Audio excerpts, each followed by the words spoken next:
मेरी प्रिय बच्ची, मैं तुम्हारी माता तुमसे मिलने आई हूँ। तुम्हें जीवन के सत्य से अवगत कराने आई हूँ। तुम्हारा भोला चेहरा देखकर लोग तुम्हें बहुत फ़ायदा उठाते हैं। वह तुम्हारी भावनाओं के साथ खेल रहे हैं। तुम्हें सतर्क होकर चलना होगा। तुम्हें अपने सभी कार्यों पर ध्यान देना होगा। मेरी बच्ची, दुनिया की बातों में ना आकर तुम्हें खुद के कार्यों पर ध्यान देना होगा। तुम जल्द ही सभी पर विश्वास कर लेते हो, सभी की बातों को मान लेते हो। यही बात का फ़ायदा लोग उठाते हैं। मेरी बच्ची, तुम्हें अब सतर्क रहना है। मैं तुम्हारी माता हूँ और सदैव तुम्हारा भला चाहती हूँ।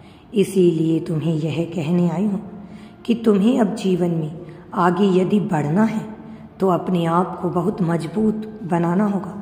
तुमने जितने संघर्ष किए हैं, तुमने जितने कार्य किए हैं, जितने कष्ट सहे हैं, वह दूसरों को नहीं पता है। वह सब तुम पर बीती थी, दूसरों पर नहीं। इसलिए मेरे बच्चे, तुम खुद को सबसे ज़्यादा समझते हो, जानते हो। इसलिए तुम्हें दूसरों पर भरोसा करने की कोई आवश्यकता नहीं है। तुम मुझ पर भरोसा करके आगे बढ़ो। तुम्हारा मार्गदर्शन मैं करूँगी, सदैव तुम्हारी रक्षा करूँगी। तुम जितने भोले हो वह मुझे पता है, इसीलिए मैं तुम्हारा साथ कभी नहीं छोड़ सकती। तुम दूसरों पर विश्वास करते हो और लोग तुम्हारा विश्वास तोड़ देते हैं। यह बात मेरे दिल को बहुत छूती है, मुझे बहुत तकलीफ होती है। इसीलिए आज से मैं सदैव तुम्हारे साथ रहूँगी।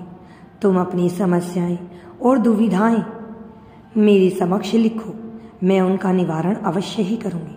और अपना नाम अवश्य लिख देना, जिससे मैं तुम्हें यह संदेश देकर सदैव के लिए सुखी कर दूँगी। मेरी बच्ची, तुम्हें मेरी बातों पर यदि विश्वास है तो कमेंट में जय हो माता रानी लिखकर चैनल को सब्सक्राइब करो।